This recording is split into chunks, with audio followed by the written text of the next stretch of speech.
You ask Tiger to solve. This deals with linear equations with one unknown. The final result is x equals 14. Let's solve it step by step. Simplify the expression. Break up the fraction. Simplify the fraction. Find the greatest common factor of the numerator and denominator. Factor out and cancel the greatest common factor.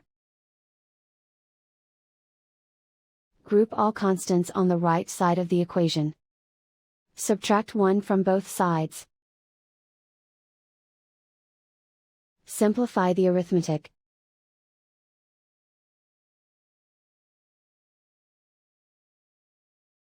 Isolate the x.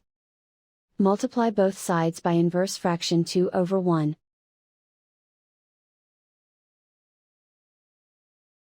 Group like terms. Multiply the coefficients. Simplify the fraction. Simplify the arithmetic.